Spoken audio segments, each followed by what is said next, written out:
কাঁচা ইট পাকা হয় পোড়ালেতে আগুনে, কথাটা কিন্তু একদম মিথ্যা নয়। দেখুন মাটিটা কিন্তু পেশাই চলছে, এইভাবে পেশাই করার পরে এই যে যারা যারা ইট কাটে সেখানে সেখানে পৌঁছে দেওয়া হয়।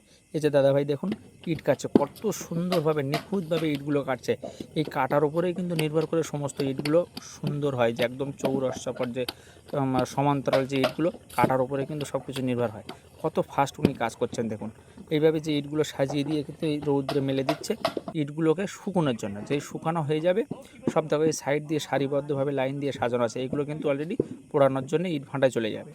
কত সুন্দর লক্ষ লক্ষ ইট কিন্তু এবার কেটে মাঠে এবার শুকোতে দেওয়া আছে। ইট শুকানো শেষ হবে তারপর কিন্তু এরকম গাছি হয়ে যাবে। যে এক্সট্রা ইটগুলো থাকে সেগুলো কিন্তু এইভাবে গাছি করে রাখে, এটা পরেক্ষণে পোড়ানোর জন্যে।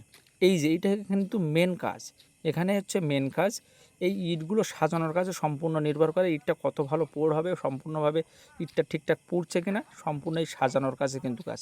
ডান দিকে দেখুন ইট কিন্তু একদিক থেকে বেরোচ্ছে, এই ইটগুলো কিন্তু অলরেডি পোড়ানো হয়ে গেছে। এই হচ্ছে কাজের সিস্টেম। একদিক থেকে ইট কাঁচা ইট সাজিয়ে আসছে, একদিক থেকে কিন্তু ইট পোড়া ইট যেগুলো পুড়ে গেছে সেগুলো বাইরে নিকাশি হয়ে ডেলিভারি হচ্ছে। তো এই হচ্ছে ইট ভাঁটার সিস্টেম। আর এই যে ধারাটা করে দেখুন ওই উপরের থেকে ইট বাইরে বের করে এনে সব আলাদা আলাদা গাছিতে সাজানো হচ্ছে। এক এক রকমের ইট আছে, পিক ইট, ব্রিক্স, হ্যান ত্যান করে সব আলাদা আলাদা গাছি করা। এইগুলো কিন্তু সব ঢাকা দেওয়া রয়েছে পেপার দিয়ে, যেন বর্ষার জল পেয়ে নষ্ট না হয়। এই যে পা ভ্যানে করে বয়ে বয়ে নিয়ে কিন্তু ইট ভাঁটার মধ্যে নিয়ে যাচ্ছে, নিয়ে যেয়ে কিন্তু এইভাবে সমান্তরালভাবে সুন্দর করে সাজানো হচ্ছে। এই সাজানোর কাজের উপরেই নির্ভর করে ইটটা কত ভালো পোড় হবে। আর এই কাজের জন্য কিন্তু অবশ্যই দক্ষ হওয়া উচিত, কারণ আপনি আমি সহজে কিন্তু এই কাজটা আমরা করতে পারবো না। এর জন্য কিন্তু সত্যি সত্যি অনেক কিছু শেখার বিষয় আছে। এখানে উপরে সব রাবিশ দিয়ে ঢেকে দেওয়া হচ্ছে যাতে কয়লার বাইরে বেরিয়ে না যায়। এরপর দেখো কত সুন্দরভাবে ইটগুলো পোড়াচ্ছে, দেখো কয়লা দিয়ে কাঠের গুঁড়ো দিয়ে কত সুন্দরভাবে ইটগুলো পোড়ানোর কাজ চলছে।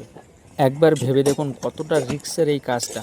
ওনারা কিন্তু অনেকটা পুরু সাইজের জুতো পরে ওই আগুনের উপর দিয়ে কিন্তু হাঁটছে। যদি একবার এদিকে ওদিকে হয়ে যায়, একটুখানি ভুল হয়ে গেলে কিন্তু একদম পুরো আগুন গনগনে আগুনের মধ্যে ওদের পুড়ে যেতে হবে। তো এইটা কোনো এত রিস্কের মধ্যে কাজ করে তবেই কিন্তু এই ইটগুলো আমাদের হাত পর্যন্ত পৌঁছায়। এখান থেকে দেখো এই ইটগুলো বেছে বেছে সব আলাদা নিকাশি হচ্ছে, আলাদা আলাদা গাছি হয়ে যাবে।